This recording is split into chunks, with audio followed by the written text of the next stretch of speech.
पति पत्नी की दिल को छूने वाली कहानी। दोस्तों, आजकल प्यार होना, फिर शादी होना और कुछ ही समय में डिवोर्स होना इतनी आम बात हो गई है कि ज़्यादातर लोग ऐसी घटनाओं को अब ज़्यादा अहमियत ही नहीं देते। उनकी तरफ से कभी कभी बेवजह ही हो रहे अलगाव को रोकने के लिए भी कोई प्रयास किया ही नहीं जाता। आज की ये कहानी ऐसे ही हो रहे अलगाव की है, जिसे खुद एक पत्नी अपने शब्दों में बता रही है। कहानी जैसे जैसे आगे बढ़ती है, तब हम जान पाते हैं कि पत्नी का नज़रिया जो है वो कितना अलग है अपने पति के विचारों से, और कहानी का अंत हमारी आंखें भिगोने में सफल होता है। मेरे पति पेशे से एक इंजीनियर है। मैं उनसे उनके शांत स्वभाव के लिए प्यार करती थी, और जब मैं उनके चौड़े कंधों पर अपना सिर झुकती थी तो मुझे गर्मजोशी और अजीब सा सुकून का एहसास होता था। 3 साल प्रेम और अब शादी के 2 साल बीतने के बाद मुझे यह स्वीकार करना होगा कि मैं इससे थक गई हूँ। मेरे पहले उसे प्यार करने के जो भी कारण थे, अब वही मेरी सारी बेचैनी के कारण बन गए हैं। मैं एक भावुक महिला हूँ, और जब रिश्ते और मेरी भावनाओं की बात आती है तो मैं बेहद संवेदनशील हूँ।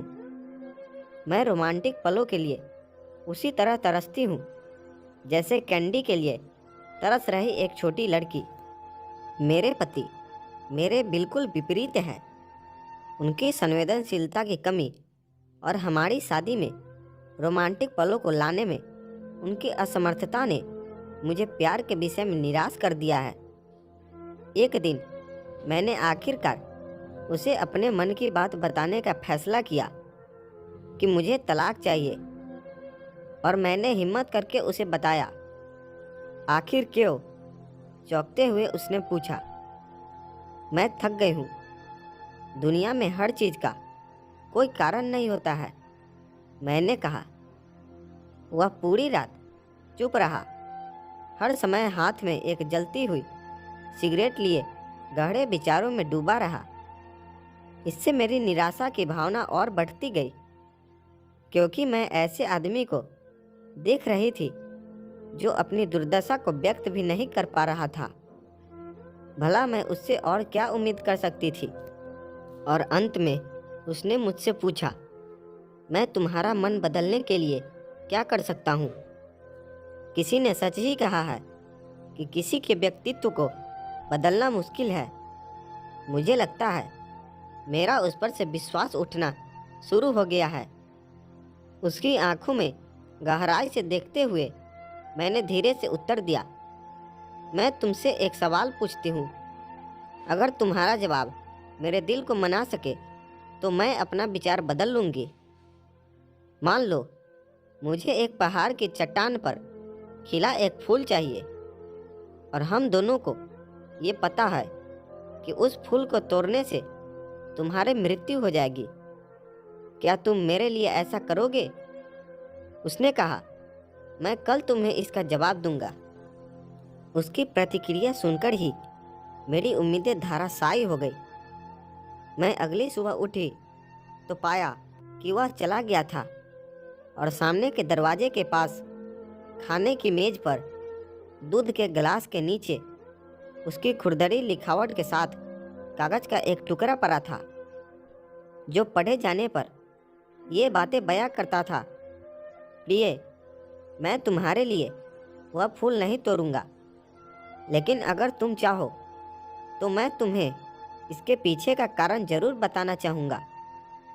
यह पहली पंक्ति पढ़ते हैं मेरे दिल के हजारों टुकड़े हो गए। फिर भी मैंने पढ़ना जारी रखा।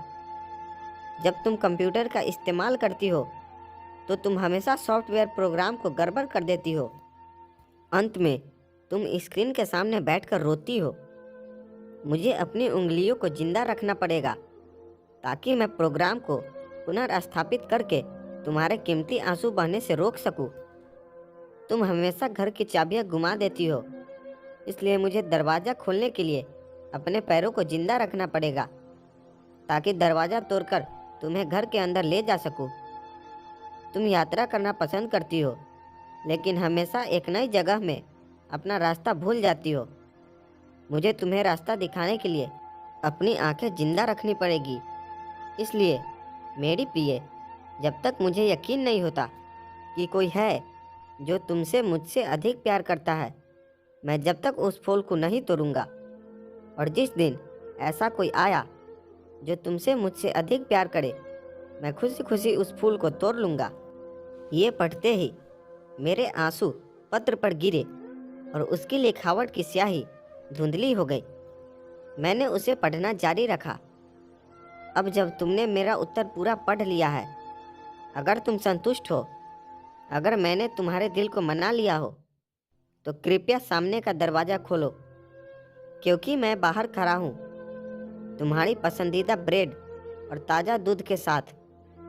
मैं जल्दी से दरवाज़ा खोलने के लिए दौड़ी और उसके चिंतित चेहरे को अपने हाथों में कसकर पकड़ा, चूम लिया और उसकी बाहों में समा गई।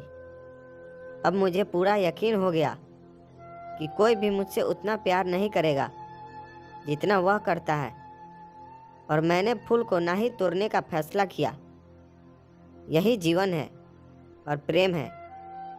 जब कोई प्यार से घिरा होता है तो उत्तेजना की भावना दूर हो जाती है और वह उस सच्चे प्यार को नज़रअंदाज कर देता है। दोस्तों, कैसी लगी आपको यह कहानी? कमेंट करके ज़रूर बताएं। और अगर आपको यह कहानी अच्छी लगी हो तो वीडियो को लाइक करें, चैनल को सब्सक्राइब करें। मिलते हैं एक नई कहानी के साथ। तब तक के लिए इजाज़त दीजिए। धन्यवाद।